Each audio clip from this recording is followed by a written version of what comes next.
Bag صاحب سے اگر پوچھا جائے، چونکہ اگر انڈسپیوٹڈ لیڈرز کی ہم بات کرتے ہیں جموں کشمیر میں، تو شیخ صاحب کا آپ مقام کہاں پہ رکھتے ہیں؟ چونکہ لال چوک کی تقریر مجھے آپ کی باتیں سن کے یاد آ گیا. These were the words of Sheikh Mohammad عبداللہ ان لال چوک. اگر آپ نے ہسٹورک اسپیچ شاید 1975 کی میں بات کر رہا ہوں، تو انہوں نے کہا تھا کہ ہمارے یہاں پہ دھوکہ کیا گیا، ہمیں یوز کیا گیا. تو شیخ صاحب کو آپ نیتاً کہاں دیکھتے ہیں؟ اگر جاوید بھائی دیکھیں، میں آپ کی خدمت میں یہ عرض کرتا ہوں کہ شیخ صاحب دوبارہ پیدا نہیں ہوں گے. شیخ صاحب کشمیر کی تاریخ میں صرف ایک ہی مرتبہ پیدا ہوئے. اب دوبارہ شیخ صاحب جیسا means you have great regards for that leader. شیخ صاحب کے لیے ریگارڈز کیسے نہیں ہوگا؟ دیکھیں، ایک شخص جس کو لداخ کے لوگ بھی عزت کی نظر سے دیکھتے تھے، جموں کے لوگ بھی عزت کی نظر سے دیکھتے تھے، کشمیر کے لوگ بھی عزت کی نظر سے دیکھتے تھے، بر صغیر میں گاندھی جیسے لوگ عزت کی نظر سے دیکھتے تھے. اگر کوئی ان کو عزت کی نظر سے نہیں دیکھتا تھا تو وہ جناح صاحب تھے، بدقسمتی سے. بس ایک شخص سے جو ان کے ساتھ ڈفرینس. جناح صاحب شیخ صاحب کو کبھی خاطر میں نہیں لاتے تھے. اس کا ریزن کیا تھا؟ جناح صاحب بہت ہی خود ایروگنٹ آدمی تھے. اچھا، جناح صاحب، ہاں بالکل، جناح صاحب ایروگنٹ آدمی، بہت زبردست، بہت ایروگنٹ آدمی تھے جناح صاحب. یہ کوئی گناہ نہیں ہے کہنا، کوئی نعوذ باللہ ولی اور یہ نہیں ہے. انہوں نے تو مسلمانوں کی تقدیر مسخ کر دی نا ہندوستان. جناح صاحب نے، اگر جناح صاحب نے ہندوستان کو تقسیم نہیں کروایا ہوتا، آج ہم ہندوستان میں 75 کروڑ مسلمان ہوتے. 75 کروڑ کہتے ہیں کہ ایکویلٹی ہوتی. 75 کروڑ مسلمان ہندوستان میں ہوتے یار. تو ہسٹورک بلنڈر آپ ذرا غور کریں، جتنی بارڈر اسٹیٹ ہیں وہ سب مسلمان تھی، جتنے بڑے پورٹس تھے وہ سب مسلمانوں کے تھے، جتنی ایگریکلچر اسٹیٹس تھیں وہ سب مسلمانوں کے پاس تھیں. آرمی میں 28% مسلمان تھے، بیوروکریسی میں مسلمان تھے، یو پی دلی سب مسلمانوں کی حکومتیں تھیں، مسلمان تھے. تو یہ مجھے بتائیں کہ مسلمانوں کو تقسیم کیا 3 حصوں میں. ہم ہیں آج 25 کروڑ ہندوستان میں، اسی کو کرو نا 75 کروڑ ہندوستان میں. ہندو تو اتنا ہی ہے جتنا ہے، تو آپ کہاں کھڑے ہوں گے؟ جنہوں نے ایسا کیوں کیا آپ کو کیوں لگتا ہے؟ Egoistic. He was over egoistic. He was a person over egoistic. تو ان کی ایگو ہرٹ ہو گئی تھی. واپس آتے ہیں شیخ صاحب اور جناح صاحب کے تعلقات میں. شیخ صاحب کو خاطر میں نہیں لاتے تھے جناح صاحب. ادروائز شیخ صاحب کیوں جاتے نہرو کی طرف؟ نہرو عزت کی نظر سے، نہرو چالاک انسان تھے، عقل مند تھے، جیل رہے تھے، جیل شیخ صاحب جیل رہے تھے، نہرو جیل رہے تھے، گاندھی جی جیل رہے تھے، ابوالکلام آزاد جیل رہے تھے. سوال یہ ہے جاوید صاحب، یہاں پہ آپ نے کہا کہ جناح مطلب ذلت کی نظر سے شیخ عبداللہ کو دیکھتے تھے. نہیں، میں ذلت نہیں کا لفظ استعمال کروں گا، میں یہ کہوں گا کہ ان کو خاطر میں نہیں لاتے تھے. وجہ کیا تھی اس کی؟ آپ کو لگ رہا ہے کہ جناح کو کشمیری لوگوں سے محبت نہیں تھی یا؟ نہیں، جناح صاحب اپنے بغیر کسی کو لیڈر تسلیم نہیں کرتے تھے. بالکل بھی نہیں، بالکل نہیں کرتے تھے. آپ تاریخ کا مطالعہ کریں نا.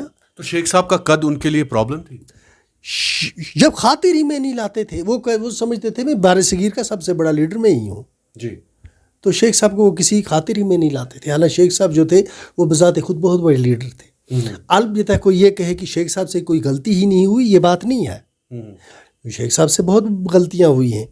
غلطی کہاں پہ آپ مانتے ہیں شیخ صاحب؟ دیکھیں، شیخ صاحب کی سب سے بڑی غلطی یہ تھی کہ جب 1947 میں الحاق ہو گیا تھا تو اس کے بعد شیخ صاحب نے جو وہ 22 سال رائے شماری کی تحریک چلائی وہ غلط کی، کیونکہ ان 22 سالوں کی وجہ سے کشمیریوں کا ذہن پلوٹ ہو گیا.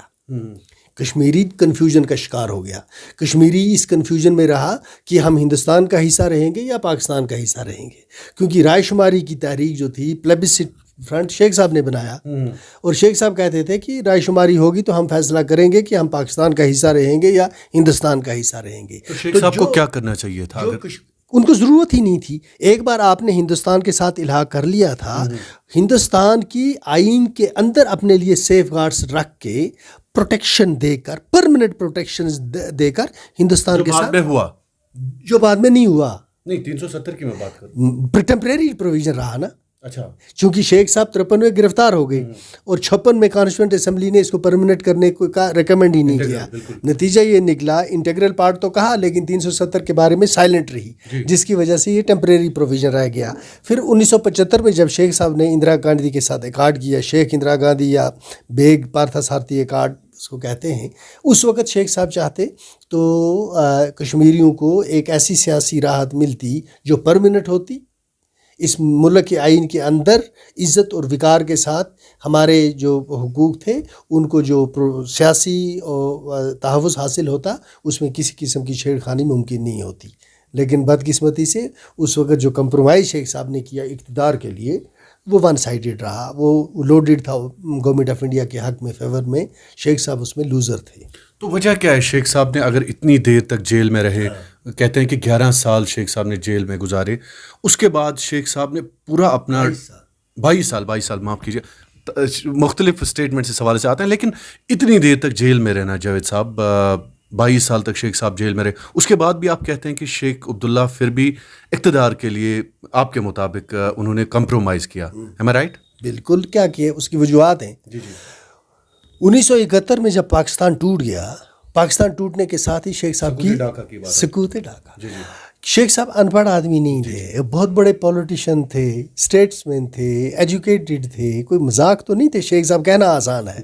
شیخ صاحب کے سامنے کوئی نظر اٹھا کے دیکھنے سے پہلے 10 بار سوچتا تھا، اتنی ٹاورنگ پرسنالٹی تھی شیخ صاحب کی. شیخ صاحب 1971 میں یہ سمجھ چکے تھے کہ پاکستان ایک فیلڈ اسٹیٹ ہے، بالکل سمجھ چکے تھے. اور جب یہ بنگلہ دیش بن گیا 1971 میں تو 2 نیشنز تھیوری اسی کے ساتھ ختم ہو گئی. شیخ صاحب نے یہ محسوس کیا کہ اگر پاکستان اس حصے کو ریٹین نہیں کر سکا جس حصے نے پاکستان بنایا، کیونکہ اصلی بنگلہ دیش نے پاکستان بنایا تھا، یہ جو تھے یہ فیوڈل لارڈس یہ تھوڑا پاکستان کے حق میں تھے. انہوں نے پاکستان اس لیے بنایا تاکہ ان زمینوں پر ان کا قبضہ رہے، وڈیرا سسٹم. اور جو انڈسٹریلسٹ وہاں تھے مسلمان، وہ نہیں چاہتے تھے کہ ہندو انڈسٹریلسٹ کے ساتھ ان کا کمپٹیشن ہو. تو اس لیے انہوں نے سوچا ہمارا کمپٹیشن ہی ہوگا، ایک ملک بنے گا جہاں ہماری چلے گی. تو اسی لیے انہوں نے اس وقت پاکستان کو سپورٹ کیا. وہ بھی چھوٹے سے مارجن سے پاکستان بنا، بنگالیوں نے پاکستان بنایا تھا.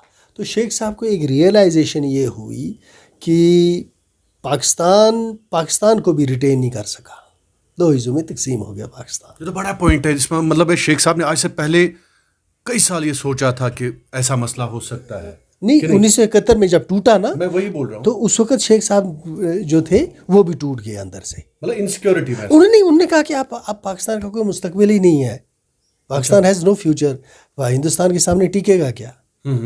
ہندوستان یہی ریزن ہے. اور کیا یہ ریزن، مطلب یہ حقیقت پر مبنی ہے نا. یہ ریزن ایک ریئلسٹک سی اپروچ ہے کہ مجھے یہ بتائیں، اگر 1965 میں پاکستان کشمیر کو نہیں چھین سکا، 1971 میں کشمیر کو نہیں چھین سکا، 1998 میں نہیں چھین سکا، آج اس کی یہ طاقت نہیں ہے نیوکلیر پاور ہو کر کہ وہ طاقت کے بل بوتے فوج کشی کر کے کشمیر کو چھین سکے، تو اور 20 سال کے بعد کیسے چھینے گا؟ اور 20 سال کے بعد ہندوستان دنیا کی سب سے طاقتور ملک ہوگا. تو آپ اس کو بالکل انڈر اسٹیمیٹ کرتے ہیں کہ پاکستان کا سوال ہی نہیں ہے کہ وہ انڈیا پہ کسی طرح سے حملہ کر سکے یا کشمیر کو چھین سکے. وہ تو سوسائڈل ہوگا نا. اگر کبھی پاکستان ایسا بلنڈر کر دے. آپ اس کو بلنڈر بلنڈر کیا کہتے ہیں آپ؟ میں یہ کہتا ہوں یا آپ آن ریکارڈ رکھیں کہ اگر پاکستان کبھی ایسی غلطی کرے کہ وہ حملہ کرے ہندوستان پہ، کشمیر کے لیے فوج کشی کا سوچے، تو جو پاکستان ہے یہ پاکستان بھی نہیں رہے گا. Are you sure for that? یار دیکھیں نا، طاقت کا بھی کوئی موازنہ ہے یار. کیا کیسے کس بات پہ لڑے گا؟ اچھا کس بات پہ لڑے گا؟ ہے کیا ان کے پاس جو لڑے گا؟ ہمارے ملک کے دشمن بہت زیادہ ہے. چین بھی. چین کیا کرے گا؟ چین تائیوان کو جیت کے لے دکھائی نا. اچھا وہ سامنے ہے، اس کو تائیوان 2 گھنٹے لگیں گے جیت کے دکھائے. دیکھیں جو یونائٹڈ نیشن ہے وہاں ایک سگنیٹری ہیں یہ سارے، کہ کوئی بھی ملک یونیلیٹرلی کسی دوسرے ملک کی ٹیریٹری میں داخل نہیں ہوگا. اسی لیے جب کرگل میں داخل ہو گیا تھا پرویز مشرف، تو امریکہ نے کیا کہا؟ ویکیٹ کرو. اگر ویکیٹ نہیں کرتے ہو تو ہندوستان کو کہا کہ آپ اپنی ایئر فورس یوز کرو، اور پاکستان کو کہا اپنی ایئر فورس یوز نہیں کرنا، اور ہمارا F-16 یوز نہیں کرنا. تو پاکستان کے پاس جو سامان اس وقت ہے وہ اس کنڈیشن پر بیچا گیا ہے کہ آپ اس کو ہندوستان کے خلاف استعمال نہیں کر سکتے. آپ F-16 کو ہندوستان کے خلاف استعمال نہیں کر سکتے. اگر آپ حملہ کرنا چاہیں آپ F-16 سے حملہ نہیں کر سکتے ہندوستان پر. سنا آپ نے؟ جی. تو یہ چیزیں ہیں. مجھے امید ہے کہ شاید کوئی پاکستان میں ایسا لیڈر ابھرے جو آرمی کو بھی مذہبی جماعتوں کو بھی ایک لائن پہ لائے، سب کو یہ ریئلائز کروائے کہ خواب دیکھنا چھوڑو، جاگو. آپ مانتے ہیں ایسا ہونا چاہیے؟ اگر ایسا نہیں ہوگا تو جائے کر یار دیکھیں ہمارا فارن ریزروز جو ہیں وہ $600 ارب ہیں، اور پاکستان $1 ارب کے لیے گھوم رہا ہے، کبھی سعودی عرب کے پاس اور کبھی ان کو کہ ہمیں دے دو تاکہ IMF سے میں $2 ارب لے لوں. مالی حالات بڑے خراب ہیں ہمسایہ ملک کے، اور ٹھیک بھی ہونے چاہیے، وہ ہمارے لیے بھی ٹھیک ہے. تو جاوید صاحب ایک اور سوال ہے جو کہ پاکستان کے ریلیٹڈ ہی سوال ہے. آنے والے وقت میں عمران خان کے حوالے سے آپ کا کیا ماننا ہے؟ قتل عام ہو رہا ہے پاکستان میں، خاص کر عمران خان کی گرفتاری کو لے کر، رہا بھی کر دیا گیا. اب فوج کے خلاف اوپن چیلنج لیا عمران خان نے، نواز شریف گروپ کے خلاف اوپن چیلنج لیا، عوام سڑکوں پہ ہے، فوج آمنے سامنے ہے. تو آپ کو لگ رہا ہے کہ صورتحال آنے والے کل میں کیسے دیکھتے ہیں؟ دیکھیں پچھلے 70 سال سے پاکستان آرمی ایکسپیریمنٹس کرتی آ رہی ہے، تجربے کرتی آ رہی ہے. پولیٹیکل ایکسپیریمنٹ پاکستان کی آرمی نے تجربے کیے اور انہوں نے ایک اسٹریٹجک ڈیپتھ ایک ٹرم ایجاد کیا. جی.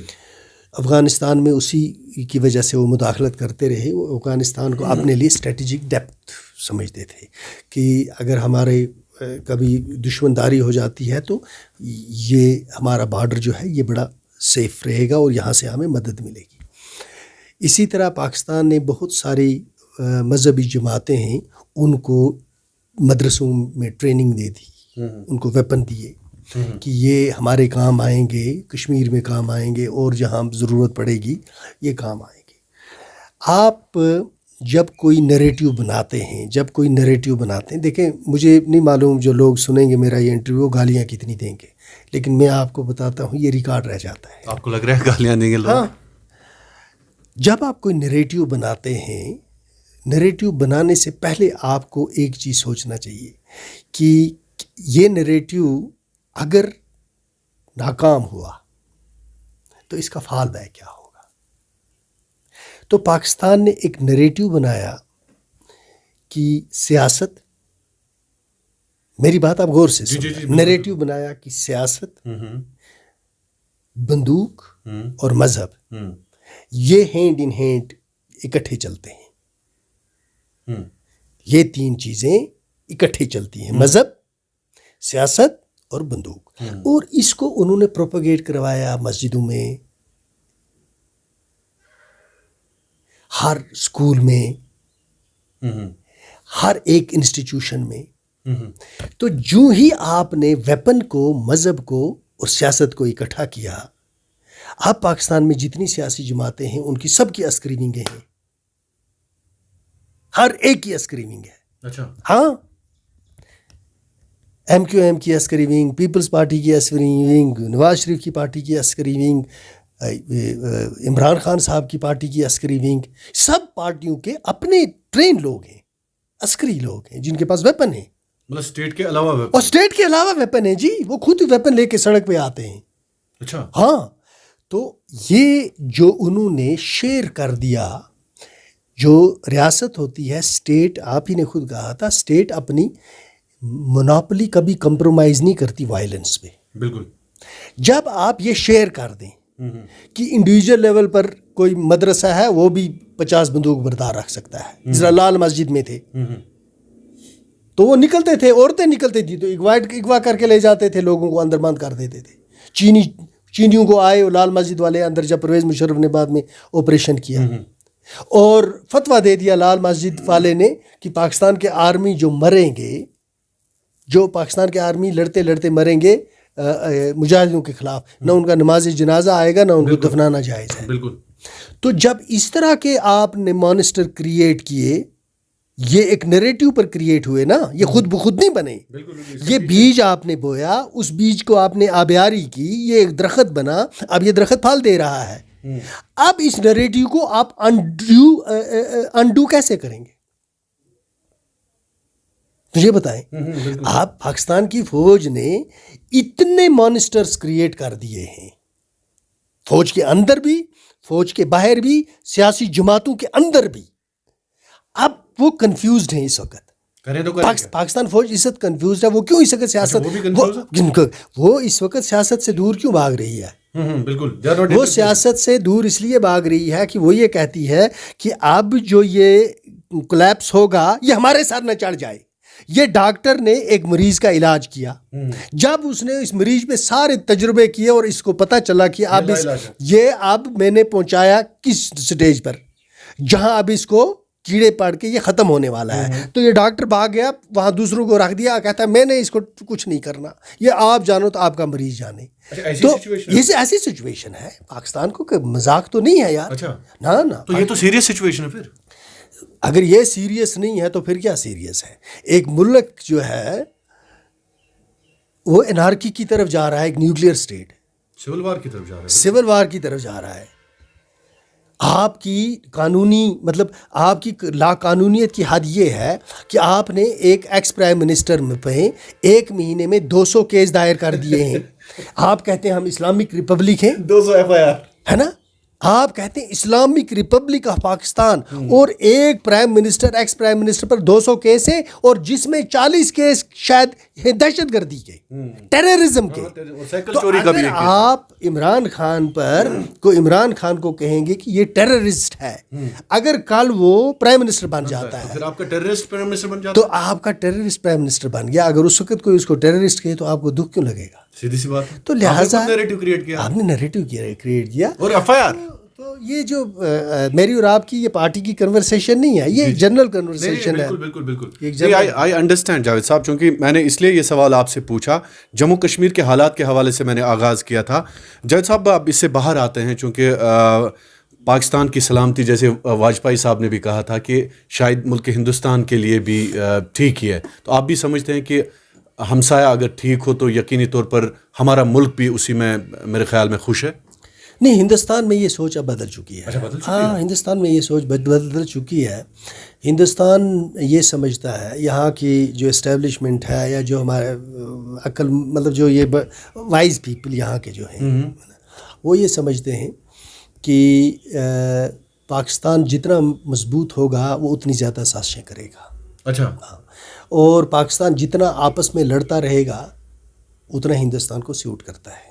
اچھا. ہاں بالکل، کیونکہ ہندوستان اب ایک ایسی اتنی بڑی طاقت ہے کہ یہ مینیج کر لے گا. کسی جگہ اٹیک ہو گیا چھوٹا موٹا، یہ سارے لوکل لیول کی چیزیں دے ڈزنٹ میٹر.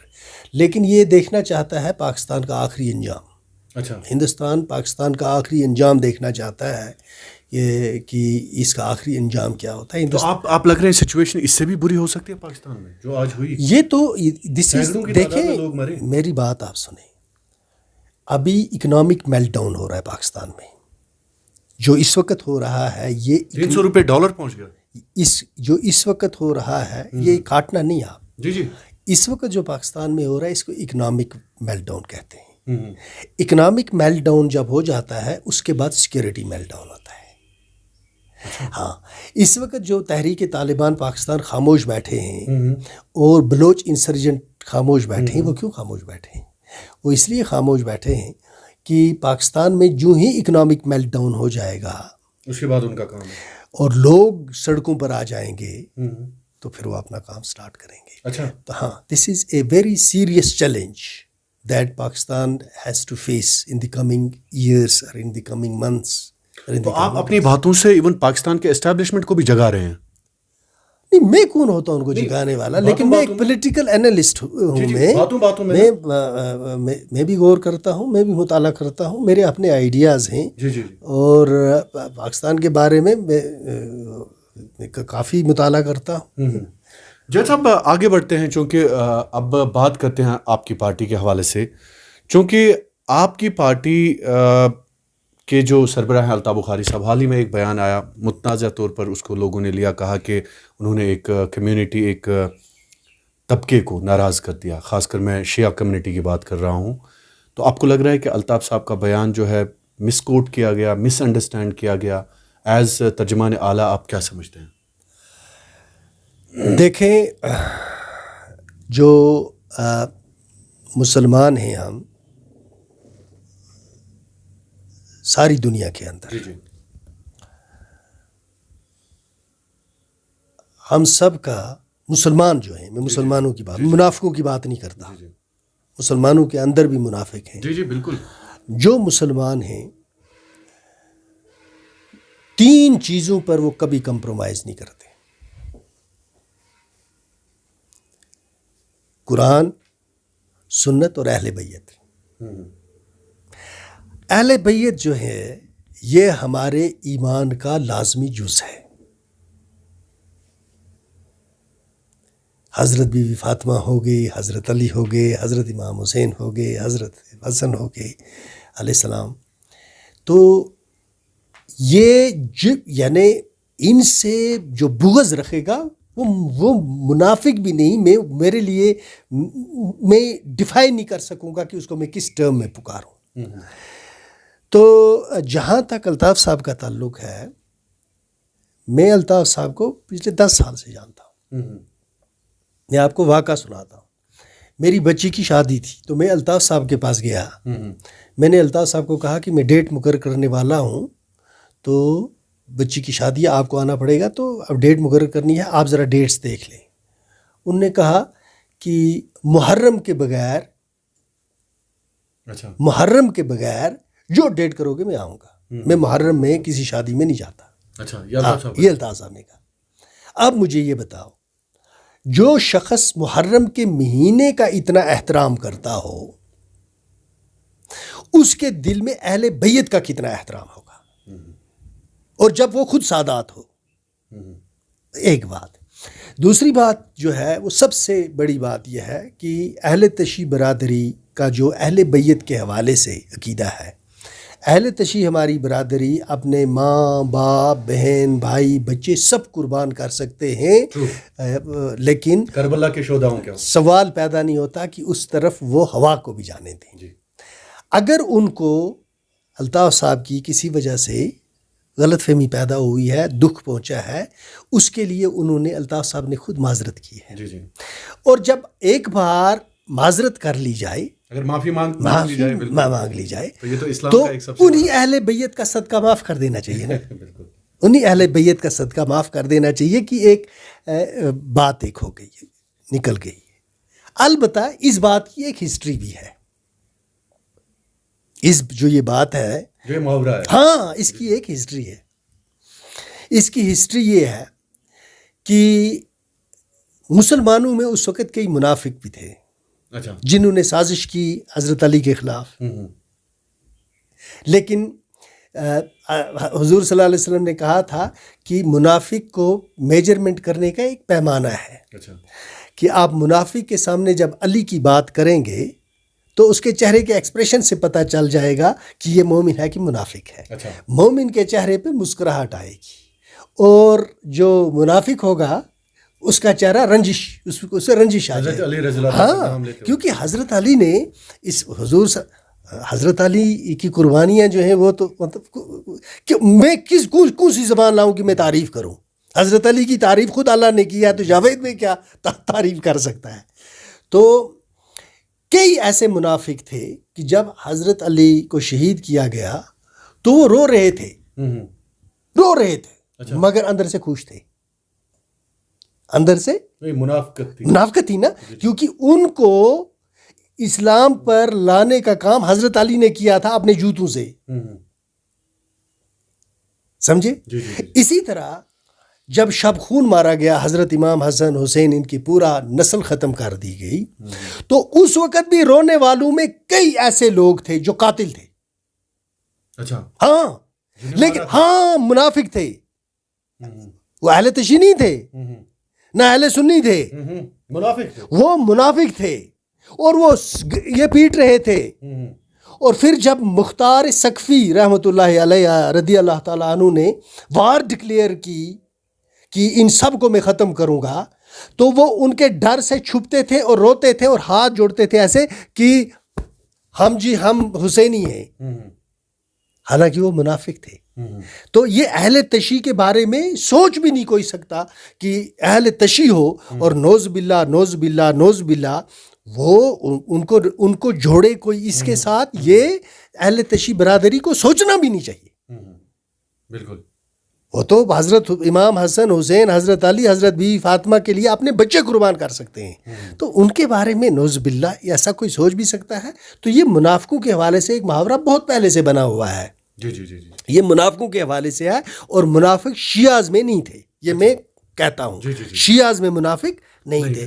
تو جب الطاف صاحب نے یہ ایک بار کہہ دیا کہ اگر آپ کو رنجش پہنچی ہے اور لازمن پہنچی ہوگی تو انہی کا صدقہ معاف کر دیں۔ بالکل، آپ معاف کرنا سب سے بڑا، معاف کرنا تو سب سے بڑی بات ہے۔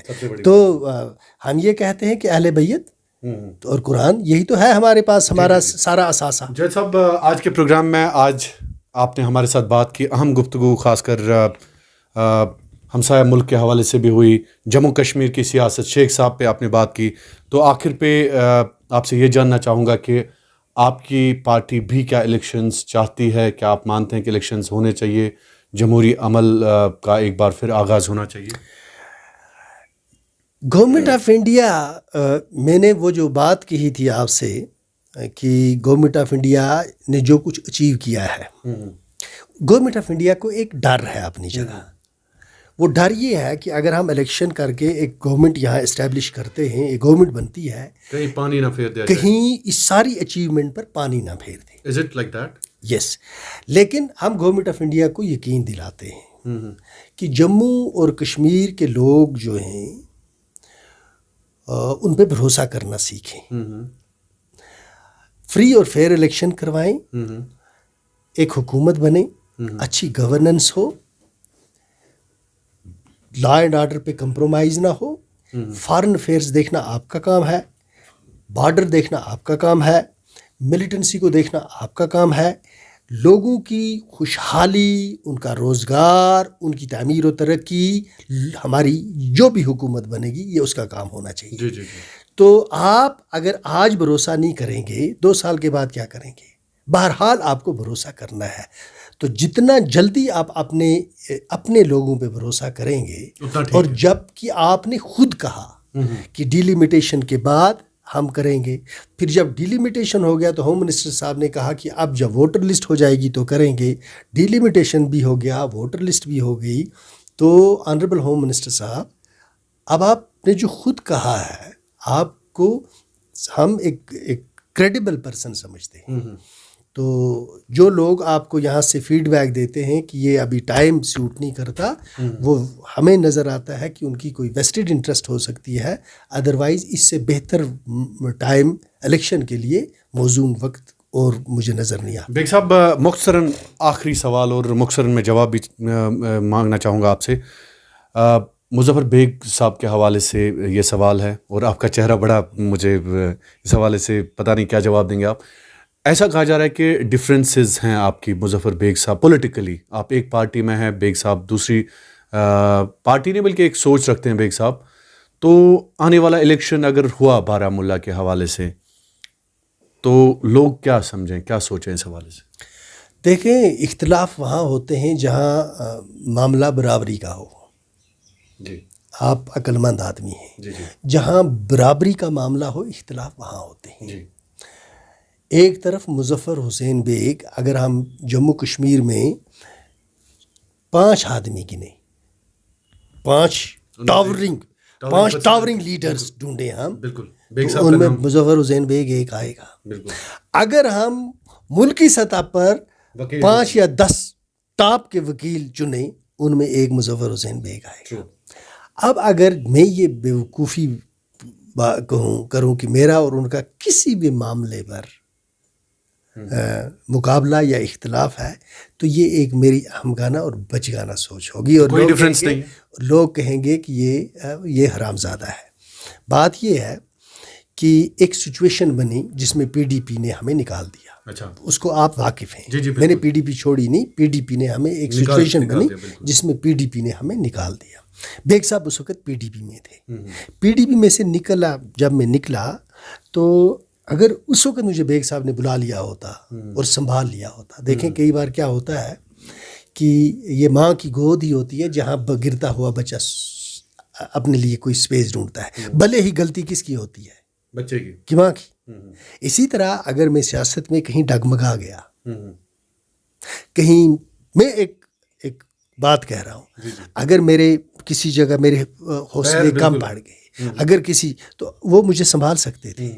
انہوں نے مجھے سیاست سکھائی تھی, ان کے ساتھ ایک رشتہ ہے باپ بیٹے کا, ساری زندگی ان کے ساتھ چلا ہوں, جتنا میرے بس میں تھا اللہ کو حاضر ناظر رکھ کے خدمت کی ہے, تو وہ مجھے سنبھال سکتے تھے. لیکن کچھ ایسی ان کی مجبوریاں رہی ہوں گی کہ انہوں نے مناسب نہیں سمجھا مجھے سنبھالنا. اور مجھے الطاف صاحب نے سہارا دیا اس وقت, بہت مشکل وقت تھا اس وقت, تو الطاف صاحب نے ایک سہارا دیا, ایک بڑا بھائی. تو الفاظ میں تو ناراضگی ہی آپ جتا رہے ہیں. نہیں, یہ دیکھیں دکھ کس سے ہوتا ہے انسان کو, اپنوں سے, ہے نا. میں دکھ عمران خان سے تو نہیں کروں گا, ہے نا. میں مودی صاحب سے دکھ تو نہیں کروں گا. اگر مجھے مطلب شکوہ ہوگا یا دکھ ہوگا بیگ صاحب سے ہوگا, اور اگر ان کو شکوہ اور دکھ ہوگا تو مجھ سے ہوگا, کیونکہ بنیادی ہم ایک ہی درخت کے میں مطلب اسی درخت کا حصہ ہوں. میں اچھا ہوں برا ہوں جیسا ہوں ویسا ہوں, تو انہیں کا حصہ ہوں. تو ابھی الیکشن کا کوئی سچویشن ہی نہیں ہے, تو جب وقت آئے گا اس وقت آپ کو بھی پتہ چل جائے گا, دنیا کو پتہ. چلیے بیگ صاحب بہت بہت شکریہ ہمارے ساتھ بات کرنے کے لیے. Thank you so much for talking to me. تو ناظرین بات کر رہے تھے جاوید حسن بیگ صاحب, بڑا مزہ آیا آج کے انٹرویو میں. انہوں نے خاص کر برصغیر کے حوالے سے, مشرق وسطیٰ, مغربی ممالک کے حوالے سے بات ہوئی آج کے پروگرام میں. تو آج کے پروگرام میں نتیجہ یہی نکلا کہ جموں کشمیر کی عوام جو ہے دھوکہ کھانے والوں میں سے ہیں, دھوکہ دینے والوں میں سے نہیں, بلکہ دھوکہ کیا گیا. اور دھوکہ کس نے دیا؟ اپنے ہی لیڈرز نے دھوکہ دیا, جس میں جاوید حسن بیگ صاحب نے اپنے آپ کو بھی ذمہ دار ٹھہرایا. لوگوں کو سچ نہیں بولا گیا, حریت کی جانب سے, مین سٹریم کی جانب سے, اور باقی جو سیاسی رہنما تھے جموں کشمیر میں. جموں کشمیر کے لوگوں کو آج تک صرف دکھ اور درد دیے گئے, مداوا اس دکھ درد کا کسی نے نہیں کیا. رضوان میر کے ساتھ میں شاہد عمران, کشمیر کراؤن کے لیے.